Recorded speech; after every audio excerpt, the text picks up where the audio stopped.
Sir, এই যে আপনাদের বিলটা। আচ্ছা, আমি 1 নাম্বারটা কইরা আসা আপনাকে আমি বিলটা দিতাছি।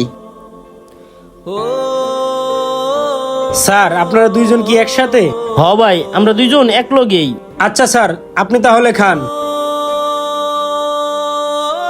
এই শহরের মানুষগুলোর কথাবার্তা স্টাইল কিচ্ছু বুঝি না। থাক, আমার এতে কিছু বুঝে লাভ নাই। আমি যে কাজের জন্য আইছি এই কাজ আমি করি। স্যার, আপনার লোক তো ওয়াশরুমেও নাই, তাহলে আপনার লোক গেল কই? কি বলতেছেন? উনি ওয়াশরুমেও নাই? আপনার সামনেই তো বললো উনি ওয়াশরুমে গেল। স্যার, আমি তো জানি না আপনার লোক কোথায় গেল, সেটা তো আপনিই ভালো জানেন। ভাই, আমি তো তারে তেমন চিনি না। উনি কই গেছে আমি এখন কেমনে কমু? আপনি কি আমার সাথে মজা নিতেছেন? আপনারা দুইজন যদি একসাথে না আসতেন তাহলে এখানে খাইতে আইছেন কেন? ভাই, আমি তো এই শহরে নতুন, এর লিগে সে আমার লইছে এখন খাওয়ানির লাগিয়া। ভাই, আমি এত কিছু বুঝি না। এই যে আপনি খাবারের বিল দেন। বিল দিতাম? আমার কাছে তো তেমন টাকা পয়সাও নাই। বিল কত? ভাই, আপনার বিল 500 টাকা আইছে, আপনি তাড়াতাড়ি বিল দেন। কি 500 টাকা বিল? ভাই, আমার কাছে তো 50 টাকাও নাই। আমি 500 টাকা বিল দিব কই থেকে? ভাই, আমি এত কিছু বুঝি না, আপনি বিল দেন, বিল দিয়ে এখান থেকে চলে যান। আচ্ছা ঠিক আছে, তুমি যাও, আমি বিল নিয়ে আসতেছি। ঠিক আছে স্যার। তুমি কি এই টঙ্গী শহরে একেবারেই নতুন? আগে কখনো টঙ্গী শহরে আসো নাই?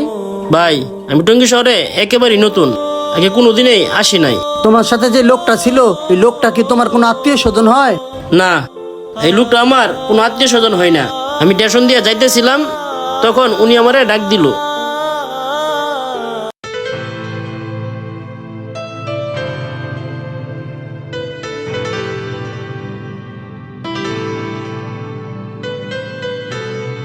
এ ভাই দাঁড়ান।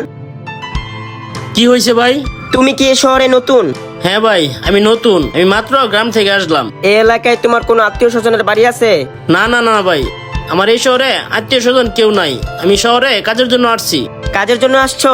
আমার একটা কাজের ছেলে দরকার। দেখো, আমার কাজটা খুব সেনসিটিভ। আমিও অনেকদিন ধরে গ্রামের একটা সরল সোজা ছেলে খুঁজতাছি। আর তোমার দেখে মনে হইতাছে তুমি একজন সরল সোজা। তোমারে যদি আমি একটা কাজ দিই, সেই কাজটা কি তুমি করতে পারবা? অবশ্যই, আপনি যে কাজ দিবেন সেই কাজই করতে পারবো। খাওয়া দাওয়া করছো? না করলে আমাকে বলো, তোমাকে খাওয়াই নিয়ে আসি। খাওয়া দাওয়া করবেন? আচ্ছা ঠিক আছে, চলেন। আচ্ছা ঠিক আছে, চলো। প্রত্যেকটা শহরে এরকম কিছু কিছু বাটপার আছে, মানুষের দুর্বলতার সুযোগ নিয়ে অনেক কিছু হাতিয়ে নেয়। তুমিও এরকম এক বাটপারে পাল্লায় পড়ছো। তোমারে দেখা মনে হইতাছে তোমার কাছে কোনো টাকা পয়সা নাই। তোমারে চাকরি দেওয়ার কথা বলে রেস্টুরেন্টে আইনা তোমার উপরে বিল চাপাই দেয় সে ভাইগা গেছে। এখন ভাই আমি কি করবো? আমার কাছে তো 500 টাকা নাই।